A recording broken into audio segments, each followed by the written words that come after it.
All right, we can get started. Thank you for joining everybody. My name is Ali Nuri. I teach in SPIA, and it's my privilege to introduce my friend and former colleague, Dr. Tanya Das. Dr. Das got her PhD in electrical and computer engineering at UC Santa Barbara. And then she decided to go to the federal government and re-engineer the federal government. So she first started working as a AAAS Science and Technology Fellow in the office of Senator Chris Coons in Delaware, where she was handling economic policy and industrial policy. And subsequent to that, she moved to the House of Representatives, where she worked on the Science Committee for a number of years, focusing on energy, innovation policy, and she was involved in the first ever artificial intelligence bill that Congress actually passed and the then president signed into law, which brought new resources to the Department of Energy for supercomputing to further build the AI infrastructure. And this was really before AI was a buzzword in the policy circle, so she was very much ahead of the curve on that. Subsequent to that, Tanya moved to the Department of Energy. She joined the Biden administration on day one, where I had the privilege of working with her. Tanya was the chief of staff in the Department of Energy's Office of Science. This is about an $8-9 billion funding office that funds the 17 national labs as well as extramural funding. And it's the largest funder of physical sciences in the United States. So Tanya led that office for a number of years, and then she moved on to the NGO side of things, stayed in Washington, and joined the Bipartisan Policy Center. And she's currently the director of the Bipartisan Policy Center's Artificial Intelligence and Energy Project. So let's give her a round of applause. Looking forward to your talk today. All right, I'm really excited to be here with you all. I love talking about all things AI and energy. So to kick things off, to give you guys a little bit of background about Bipartisan Policy Center, in case you aren't familiar with the DC landscape. So BPC is a nonprofit organization. We are a think tank, which means that we do policy research. And bipartisan is really essential to all of our work. A lot of think tanks have a partisan leaning. Some are Democrat affiliated, some are Republican, some are nonpartisan. But bipartisan means we explicitly lean into the politics when we're working on our policy recommendations. And so I think that's an important thing for you all to know.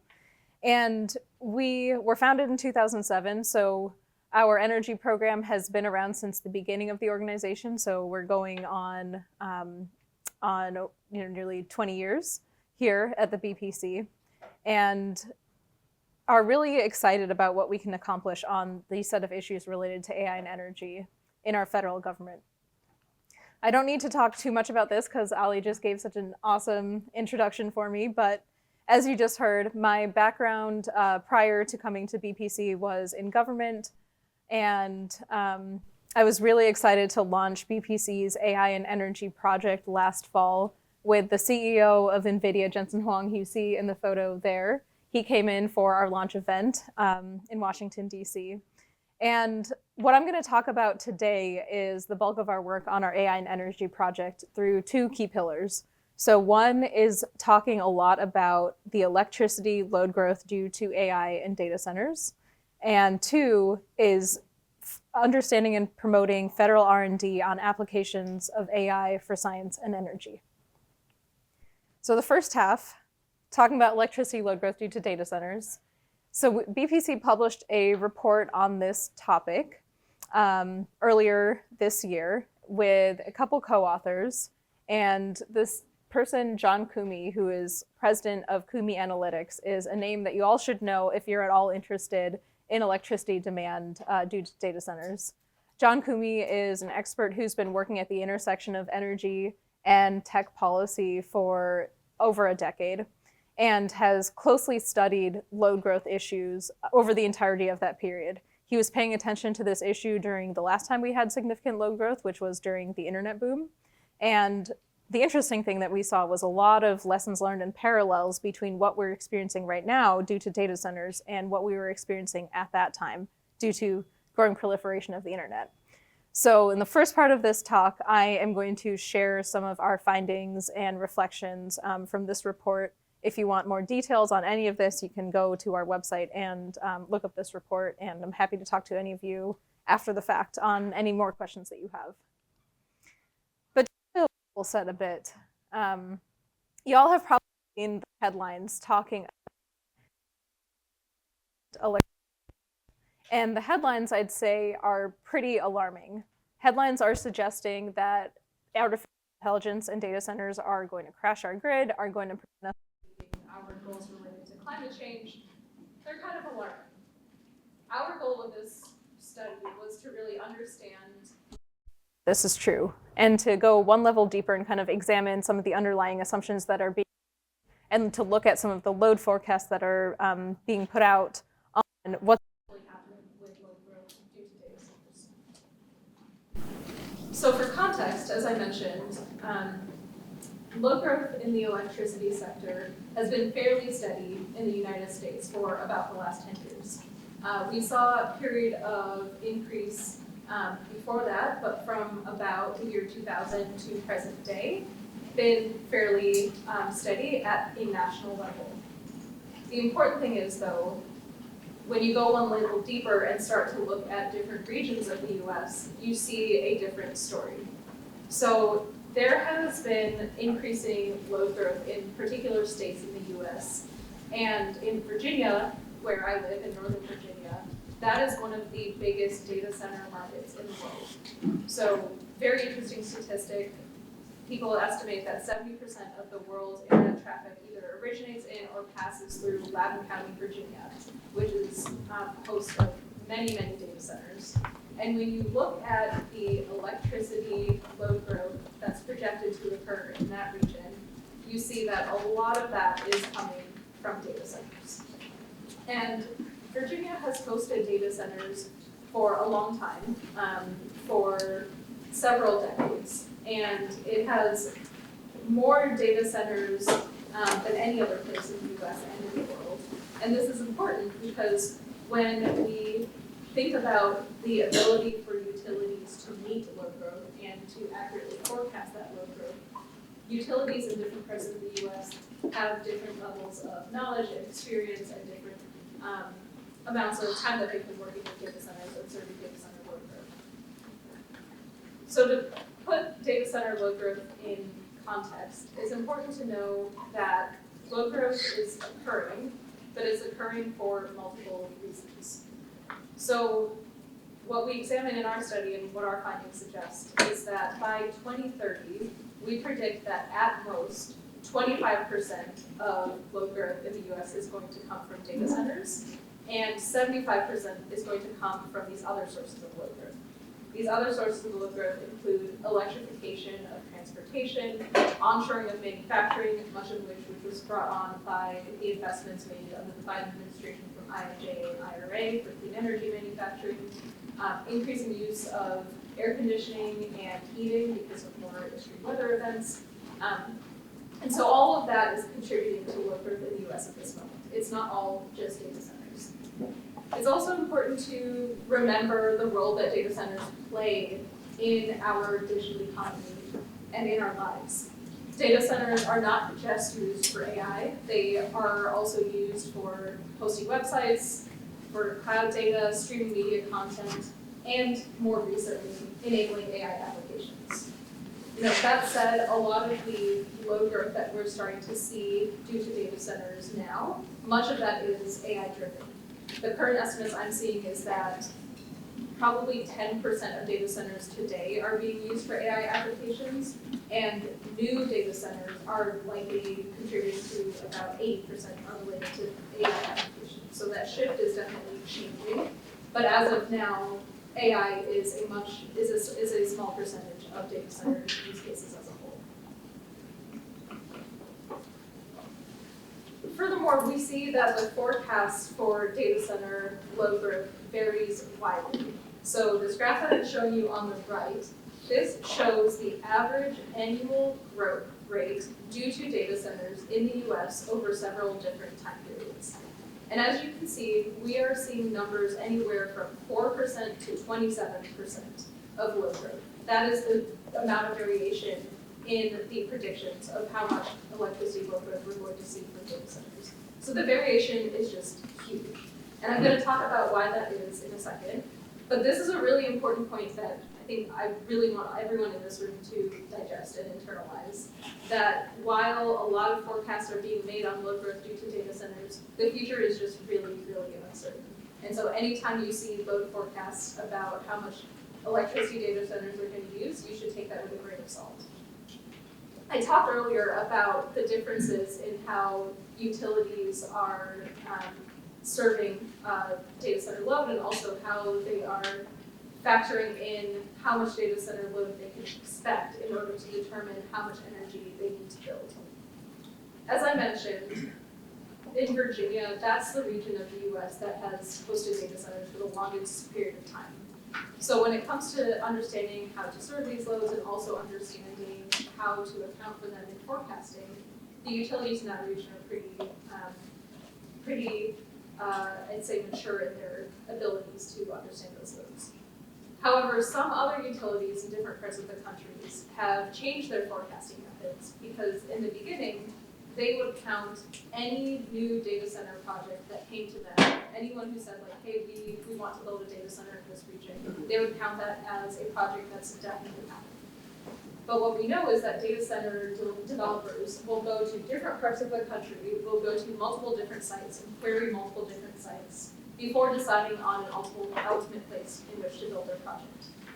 If all of those projects are getting counted as definitely being built, then you can imagine how that's going to lead to much higher forecasts for electricity load growth, and that's going to lead to an inaccurate number of projects and also an inaccurate amount of power that utilities need to build. So some utilities are actually changing their forecasting methods, and we've seen this in recent years where now utilities are starting to assign a probability of a project being built to determine how much power they're actually going to need. So for example, at the very beginning, when a project developer just comes in to them initially and says, hey, we're thinking about building a project here, they might get a 5% probability, and they account for that in the amount of power that they need to build. Later down the line, maybe they get through some permitting steps in the process, it seems like that project is more likely to be built, they up that probability to 50% or 75%, and then the amount of power that they need to build also increases proportionally. So utilities are still figuring out how to deal with this issue and how to more accurately understand the load growth that they need to serve. So as I mentioned, predicting electricity load growth due to data centers is hard to do. And there's several reasons why that is accurately hard to do.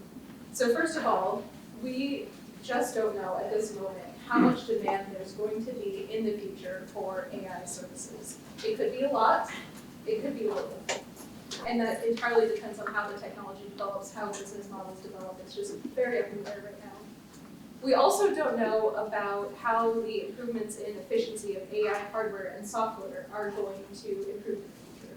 So this graph that I'm showing you on the right-hand side of the slide, this is showing the energy efficiency of DOE supercomputers in petaflops per megawatt. So basically, computational power per unit power, or computational ability per unit power. And as you can see, from 2009 to 2021, that number went up dramatically. These supercomputers got way more efficient at how much computing they could do with the same unit of energy. And that's important because we are likely to see similar trends in the improvements of AI hardware and software in the future. And current projections around load growth due to data centers do not account for this future efficiency improvement. So that's a big unknown.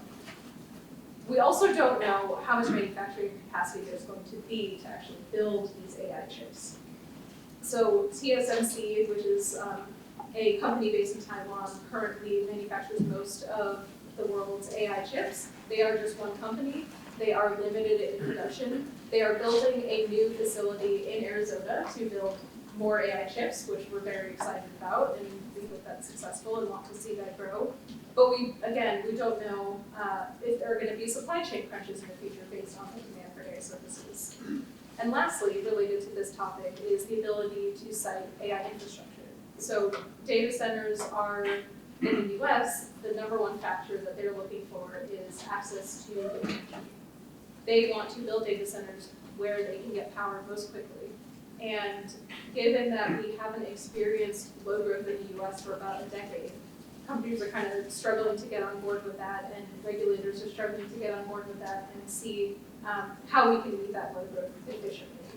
And so it's up in the air how this is going to play out. And so all of these factors are kind of coming together to influence the future of load growth due to data centers. And these are all reasons why my organization looks at load forecasts with a grain of salt whenever we see these numbers claiming very hyperbolic projections. So where do we go from here? What's the policy of this? So Congress is very interested in understanding this issue, and this report that you see on the right came out of Lawrence Berkeley National Lab last December. And this is my personal favorite report on load forecasting for data centers and understanding data center electricity in the US. They took a bottom-up approach, which means that they went in and looked at every single component of a data center and predicted how the energy use due to all of those components is likely to change over time. And you'll see that their analysis shows that in 2023, 4.4% of US electricity was going towards data centers, and they project that by 2028, that is likely to grow to anywhere from 6.7% to 12.0%. Again, this is a huge range, and you'll note that this analysis only goes out to the year 2028 because the authors believed that they didn't have strong enough data to project beyond that year. So I'm a huge fan of this analysis, and I think it does a great job of just putting things in context. And again, we don't know whether data center load growth is just going to be kind of nominal, 4.4 to 6.7, or that jump of almost 3 times as much. We don't know. And a lot of the reasons for the uncertainties that I pointed out are the reasons for the uncertainties here. And as I mentioned, this is a very, very local issue. And so different states around the country are introducing legislation that is going to affect the future of data center build-out. So some states are very excited to attract these investments to their regions. Other states are a little bit more hesitant and skeptical and want to put the brakes on. These are a couple pieces of legislation that have been proposed in Virginia, and we're still seeing all of this play out in real time. And so while there are some elements of policy that are focused on the federal government, what the federal government can do to unlock these investments, which I'll talk about in a moment, much of this also depends on state policy. So that's something that my organization is tracking closely when we're looking at the future of this issue. When it comes to the federal government, there are 3 key pillars of what the federal government can influence in terms of speed and scale of data center build-out.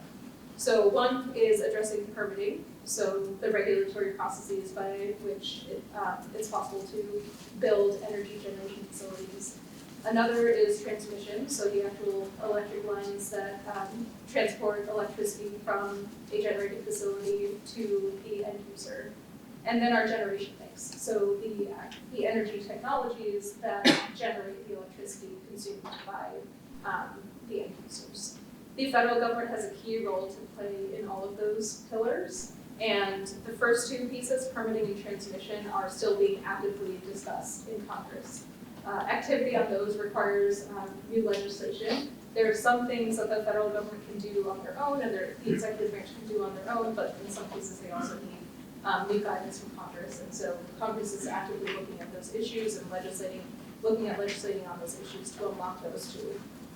When it comes to energy generation, there were really big investments made under the Biden administration to address that issue. So the Biden administration was focused on advancing commercialization of new generation technologies like geothermal energy, nuclear energy, and others to help bring more options for energy generation to our electric grid. So all of this is still playing out, we'll see, but these pieces should help address our broader labor issues. We also are having a very active discussion in Washington, D.C. about taxes right now. So some of you may be aware that in his first term, President Trump passed a bill called the Tax Cuts and Jobs Act that made major changes to our tax policy in the U.S. That bill is scheduled to expire at the end of this year. And President Trump is very interested in extending several aspects of that bill. Now, just given that we have a Republican trifecta in government right now, so we have a Republican president, we have a House of Representatives that's controlled by a Republican majority, we have a Senate that's also controlled by a Republican majority. The Republicans can use a specific policy measure in which they can use that control to pass a bill without any Democrat votes. And this was a measure that Democrats used to pass a bill called the Inflation Reduction Act, which enacted sweeping measures to energy tax policy to promote the development of various types of clean energy in the U.S. So you see we have a tension. We have a Democrat bill that made changes to energy policy. We had a Republican bill that made changes to tax policy, and now these are kind of coming up against each other and being negotiated actively in Congress. If these energy tax credits are dismantled, that will likely have a major effect on electricity prices in the U.S. as well as our ability to meet electricity load growth. We're also seeing, though, that many of these provisions are providing benefits in Republican districts and states, and so a lot of the investments are flowing to those regions. And although that bill was initially passed with just Democrat votes, many of the underlying ideas were based on bipartisan bills, so bills that had support from both Republicans and Democrats historically. So my organization is actively involved in trying to build a bipartisan case for these tax credits to see some of them be preserved while also, addressing the fiscal responsibility issues that Republicans want to see. So this is an issue that we're closely tracking and that will likely be resolved by the end of the year. Lastly, and this is what I want to talk about in the second part of my talk, we talked a lot about the electricity load growth due to data centers, the amount of energy that AI is using. But in addition to using energy, AI can help develop tools to save energy. And so in the second part of my talk, I'm going to tell you a bit about the role that the Department of Energy has played in getting us to our current leadership moment in AI, as well as some applications of AI to the energy system that we're tracking. So to give you a bit of context, the Department of Energy has a long history of supporting research on supercomputing, dating back all the way to the Manhattan Project in the 1940s when we were developing nuclear weapons.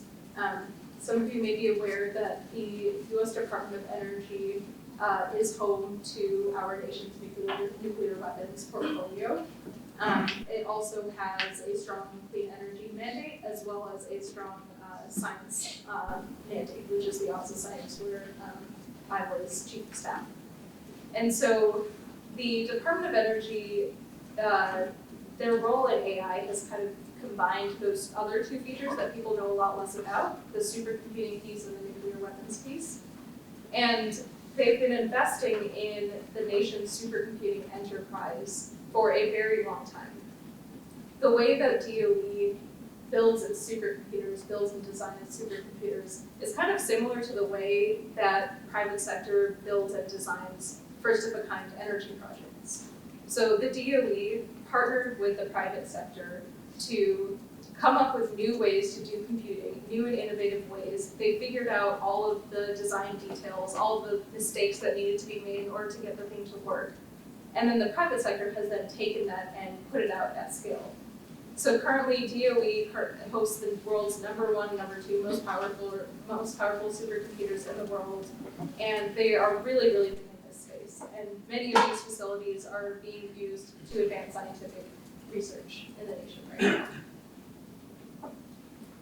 So before I give you more details on the DOE role in space, I want to make sure we have a little basic understanding of building an AI application, and then I'll jump into how the DOE role has helped advance AI knowledge in the US.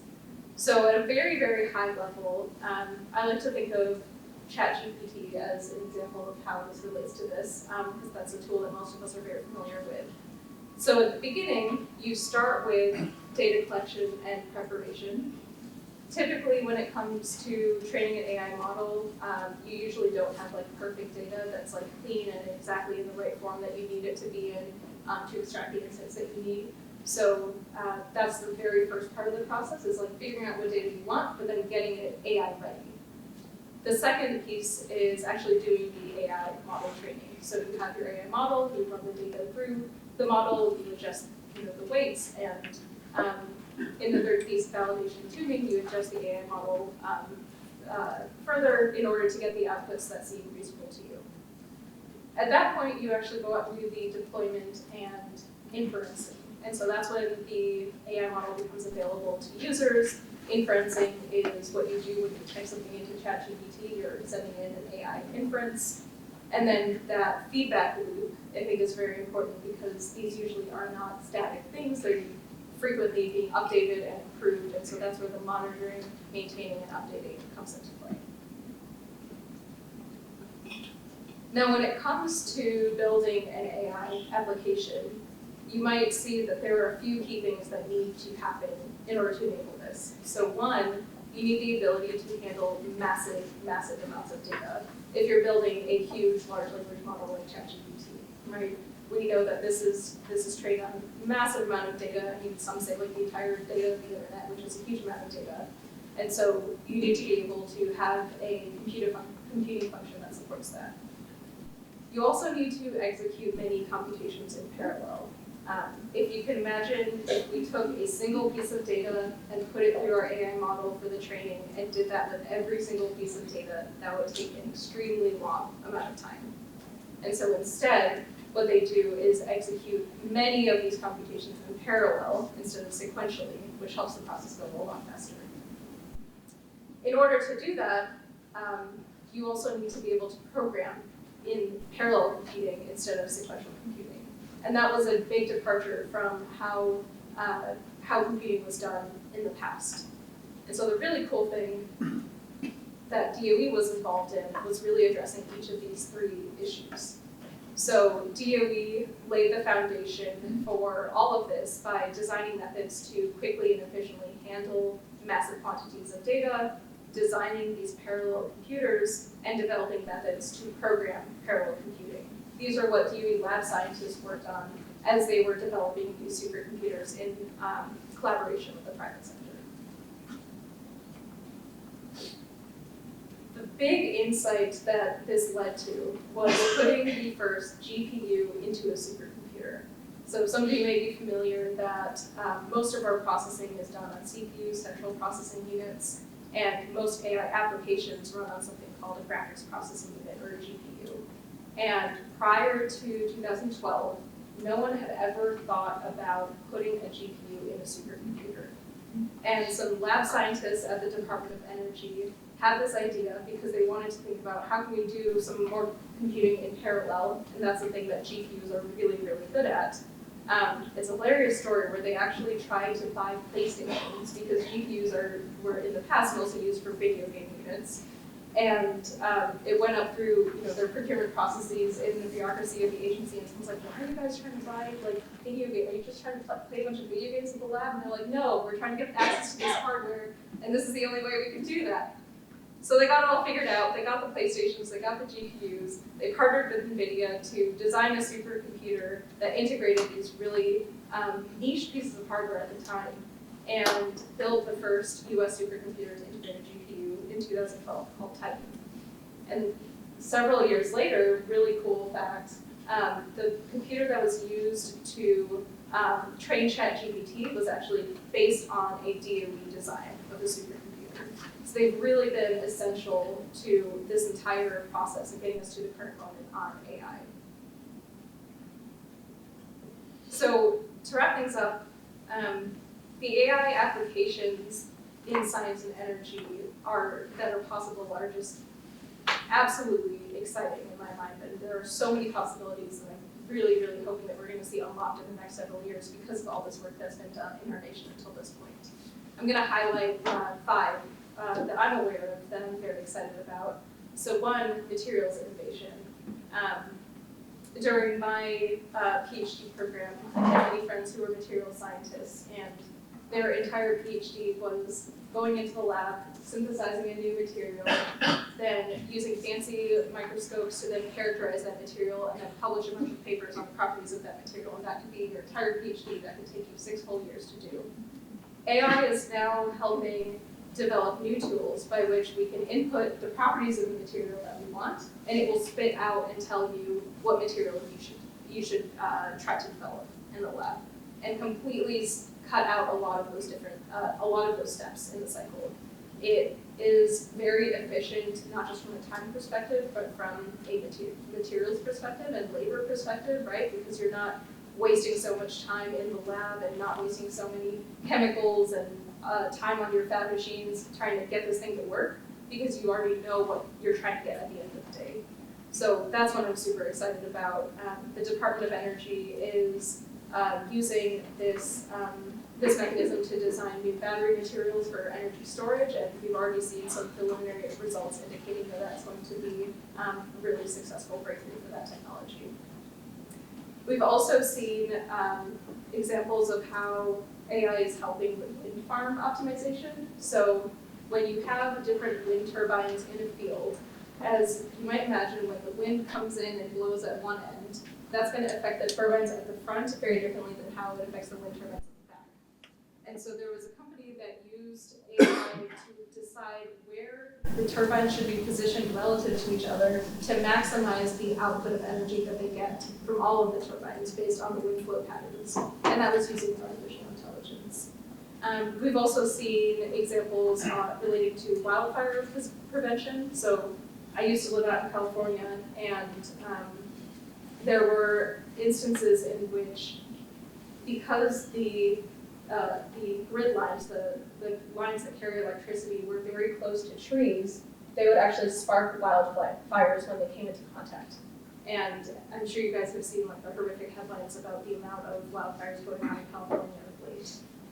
There was a company that wanted to address this issue, and typically the way utilities go out and make sure that the trees aren't touching the lines is they send a person out there on the trunk and they visually inspect all of the lines, and they make note of which ones need to be, which trees need to be cut down to prevent this, and then they go out and they do that. Very inefficient process, very labor intensive, takes a lot of time. There's a company that was using drones to do all of this instead. So they actually went out and flew drones and took pictures of all of the electric grid lines and identified places where there were trees that were coming into contact or looked like they could be coming into contact soon, and then flagged those for people to go out and then make cuts to the trees to make sure that we didn't have wildfires.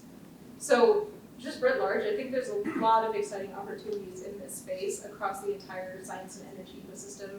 I haven't even touched on the applications here for climate resilience, but that's a big opportunity as well. AI models are helping make our predictions about extreme weather events even better, especially from a geographic perspective. So there's examples by which the geographic grid by which we can predict extreme weather events used to be very, very large, like hundreds and hundreds of miles, and now AI is helping make that even smaller. So we can get down to a few city blocks or even a few streets and make better predictions about how different regions will be affected by extreme weather events. So the Department of Energy has a few key pillars in its portfolio to kind of help with all of this. And so DOE is working on developing an AI strategy to help with these applications. DOE has several pillars that can help with this. So one is AI-ready data. DOE has just mountains and mountains of scientific data from its scientific user facilities that have been contributing to high energy physics and other types of experiments over the years. And they're working on making that data AI-ready to extract useful insights to advance our scientific frontiers. they've been working on developing energy efficient AI infrastructure, as you heard about their contributions to making computing a lot more efficient. They are focused on developing AI models and systems and AI applications as well, like some of the things I showed on the previous slide. The government is uniquely positioned to do a lot of this work to develop AI applications for the public good, while the private sector is focused on applications that are more focused on business models and profit-driven. The Department of Energy, I think, is really well poised to complement that when we have applications that are not quite ready for profit, but with some initial public investment can get us there. And so I'm really excited to see how this administration handles this set of issues. From everything I've seen, they're really interested in positioning the government as a whole and Department of Energy as well to advance frontiers on this set of issues. And so that's where I'm going to conclude my talk. I would love to take any questions that you all have about anything I discussed today.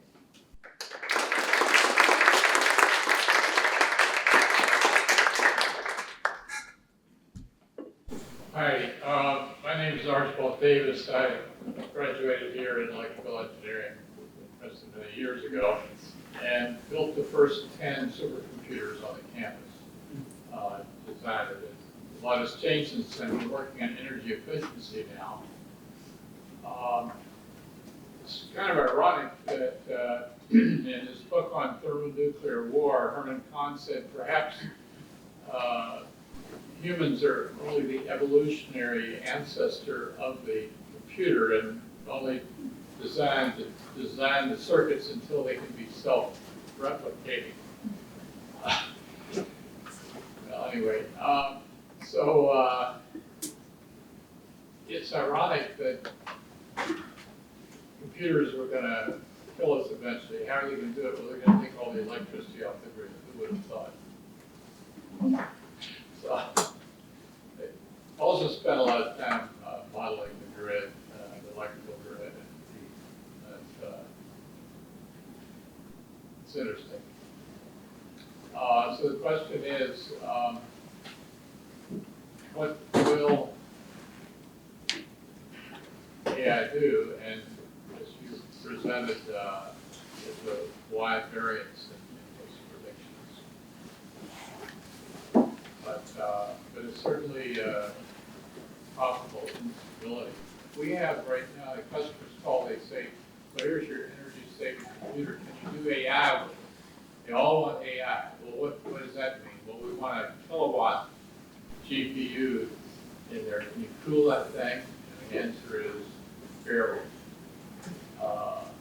So what do we do about that?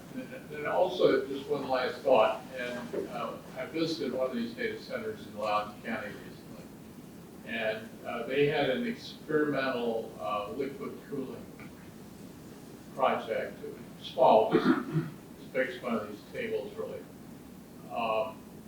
And they shut it down because the coolant may be toxic.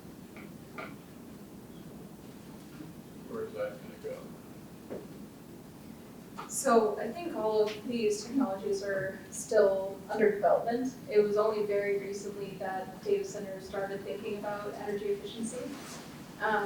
And that started at the chip level, and they are starting to think about now the cooling efficiency as well.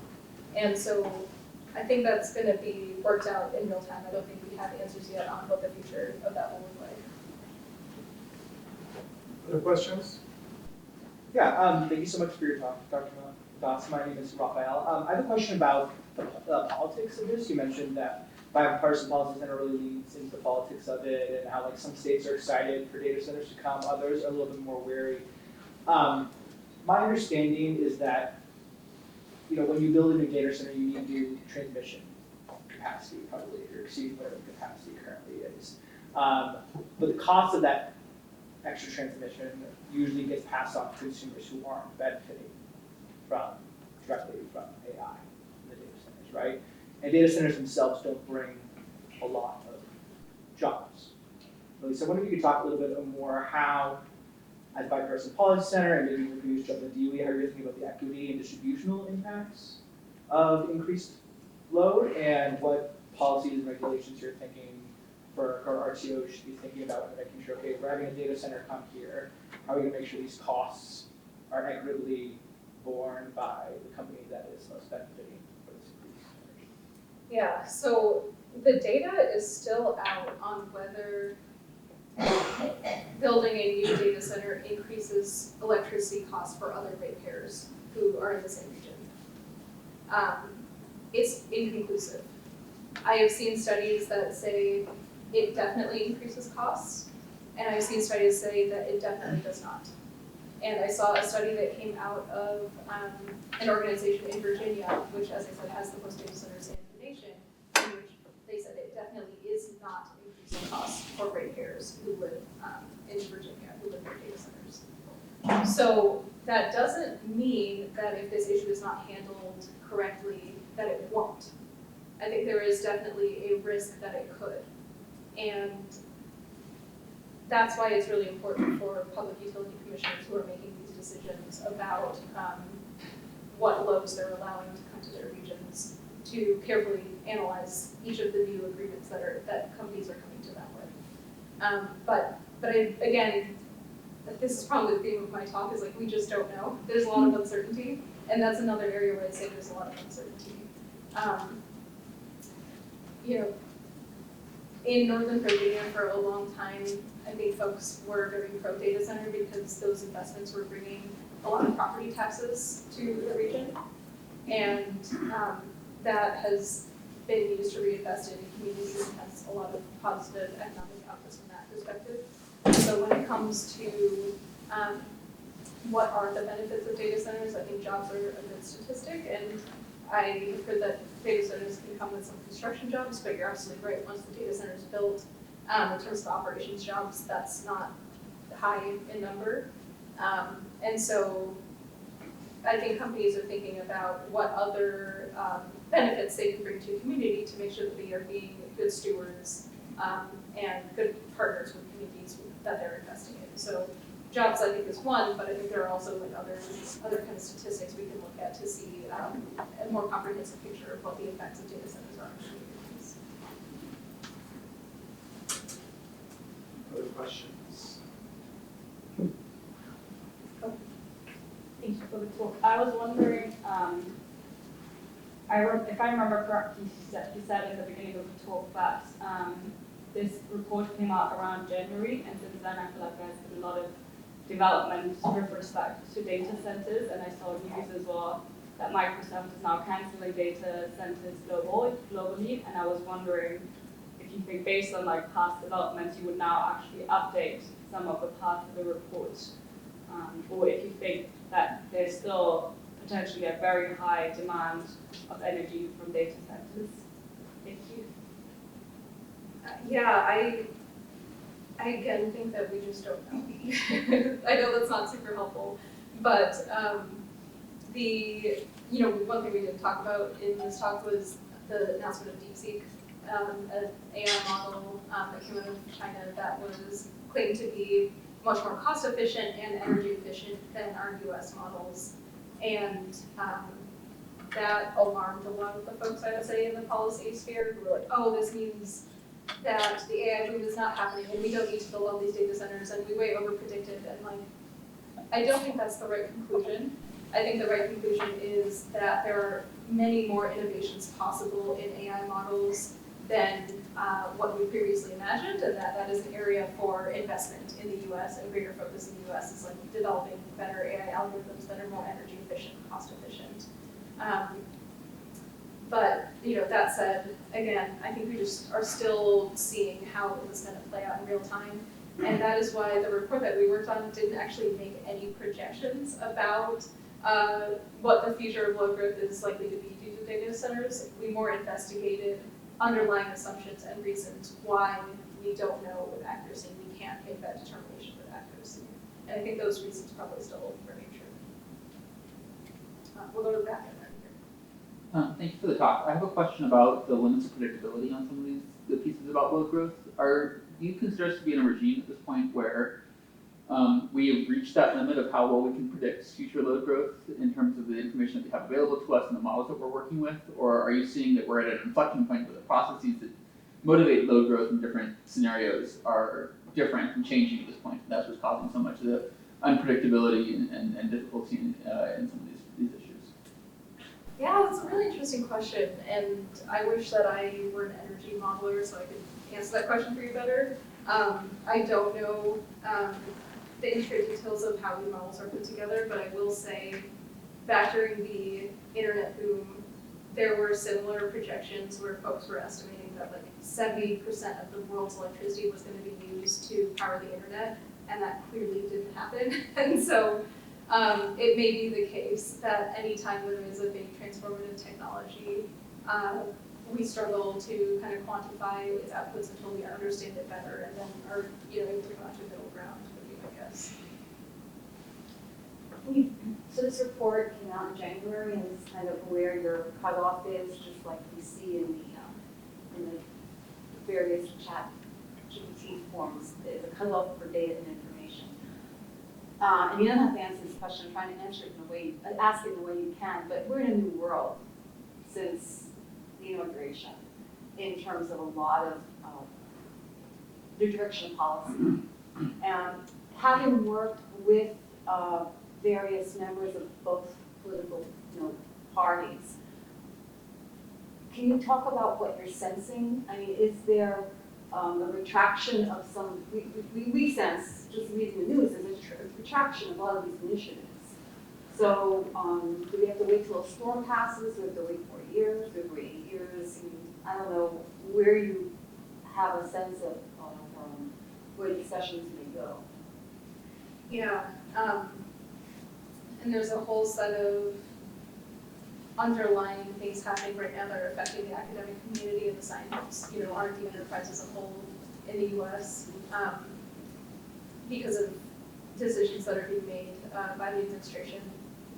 And putting those aside, the issues around artificial intelligence are one area that has very strong interest by the Trump administration. And that is one that I don't see changing. I think there is a major question mark about the amount of money that can go into these initiatives because usually Republicans tend to be more fiscally conservative. And so I don't know whether there will be appetite to spend new government money or instead to reallocate existing money to these types of initiatives. I just don't know. But in terms of interest in the topic and desire to make big waves on this, I'm seeing that from this incoming administration. And at this moment, at least, like this is a bipartisan topic. Like Republicans and Democrats are both interested in wanting to see AI leadership. And I think there is some disagreement on things like government and regulation around artificial intelligence, but when it comes to R&D, that historically has been a very bipartisan topic and remains the case today. So I expect that we will see continued bipartisanship in that region. Thank you. Can I follow up on that? If we go back to the slide that you were really excited by, sort of the future of AI, yeah, that one. So there you're talking about all these areas where you do need the R&D investments by NSF, by NIH, in university labs, so they can produce the data so you can train your AI models, right? And so like it strikes me as a contradiction in what the administration is trying to do. Because on the one hand, the administration is talking about AI supremacy and beating China in the AI race. And as you pointed out, they're putting some resources behind that. But then at the same time, they're gutting NSF, NIH, these other agencies, and essentially preventing the data we need to train those AI models so we can compete in the global AI race. So I'm wondering, how do you make that argument to the administration that they are defeating their own goals through what they're doing on the R&D ecosystem? Yeah, right now, I think there are many different factions within the administration itself. And I think internally folks don't agree on what the North Star should be or even how to achieve our goals if we agree on what the goal is. So I am hopeful that the dust will settle and that we will see more of a unified strategy coming out of the administration in a few months. But I think the way that you said it is spot on, you know, that if our goal is competing on a global level in science and technology, then there are some clear investments that we should be making to achieve that goal. That's right. I guess I'm also curious about the sources of energy that you foresee making up the bulk of increased load in the near term, given, I mean, the political limitations that everyone else has discussed, and the Secretary of Energy is bullish on nuclear, but also very open to increasing reliance on fossil fuels. And then, I mean, I think all of these really exciting opportunities, along with this comes the opportunity for or the likelihood of permitting reform, and kind of like devolution of protections, environmental protections. And so I guess I'm interested to hear your perspective on how our energy focus will shift, just given anticipated increased load. Yeah, even before data center load started to become more of an issue in the US, my organization launched a Future of Natural Gas initiative, which was focused on identifying what are the policies that we need to meet load growth, because we anticipate most of it is going to come from natural gas. Because we need firm power. We need power that we can like turn off and turn on at the flip the switch. And that used to be coal, right? In the US, that used to be coal. Nuclear has been very, very hard to build for a myriad of reasons. And I think, as you pointed out, Secretary Wright is really interested in addressing those issues. But until we can make progress on that, I think it's likely to be natural gas. And again, this was before we even started talking about data center load growth. It was to meet all our other sources of load growth. I'm hopeful that nuclear and advanced nuclear and geothermal can advance to fill in some of that, as well as carbon capture to help natural gas be a clean form of energy. And at this moment, we're seeing bipartisan support for all of those sources of energy, so I hope that continues. And then later down the line, fusion energy, right, like 10 years from now or something. So that's kind of what we're pushing for.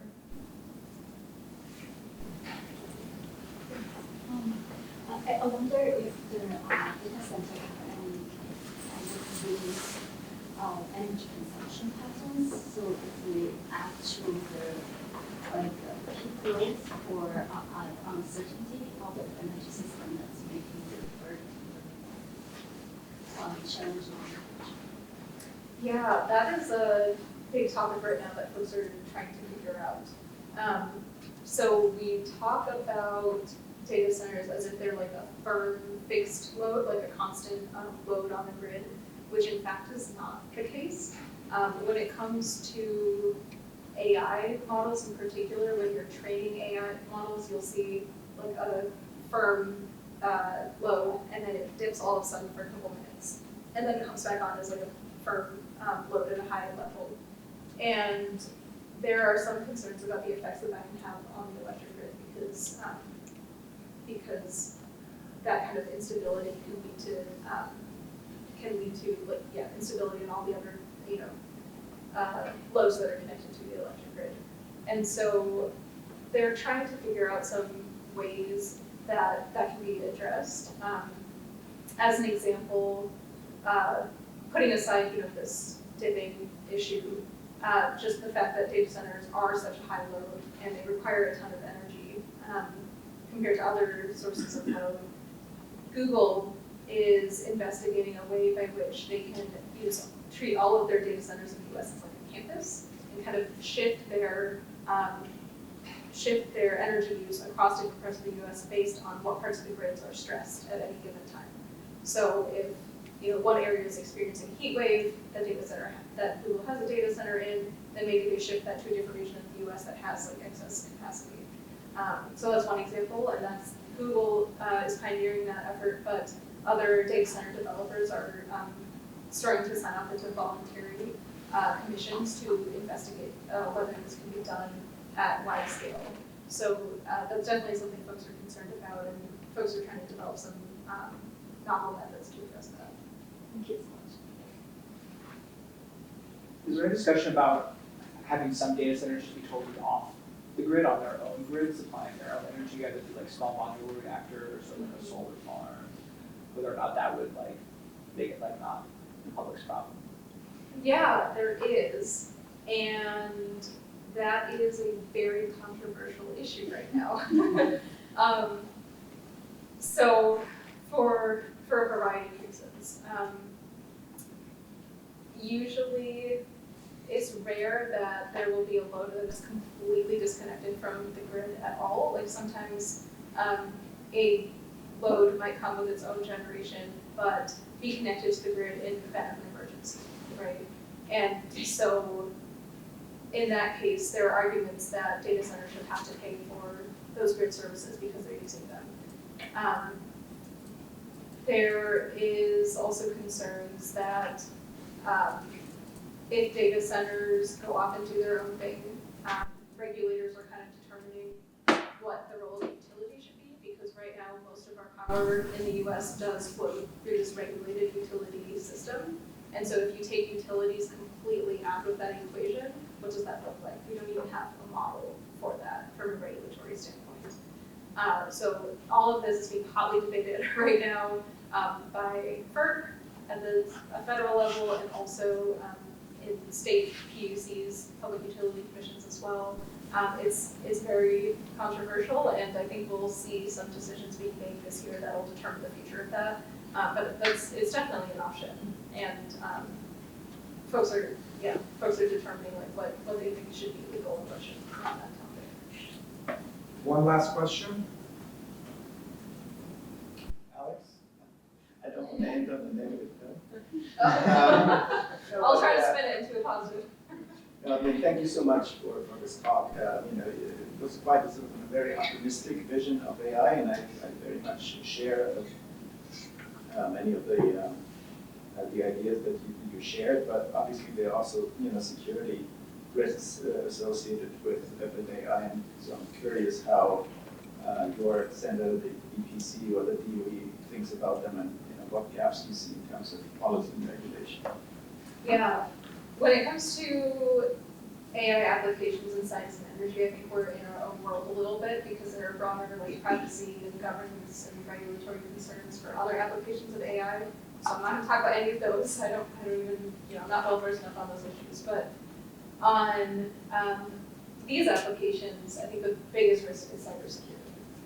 And DOE has an office of cybersecurity. You mean theft of models, or what do you mean by cybersecurity? I don't mean theft of models. I mean, when you introduce any new technology into an ecosystem, that new technology comes with its own vulnerabilities. If we are talking about, putting new chips and processors into our meters, then that opens a new way for hackers to access our systems, as an example. Or in the extreme case, if we're talking about agentic AI, where AI is actually making decisions about what happens, let's say on our electric grid, that opens a new source of vulnerability if the AI is somehow programmed to make that decisions, right? So cybersecurity, I'd say, is like the biggest risk right now. And DOE has an office that's focused on addressing cybersecurity of our energy system and our electric grid. So I think they're very, very sensitive to this and making sure that there are appropriate guardrails to make sure some of those really bad outcomes don't happen. Thank you for joining.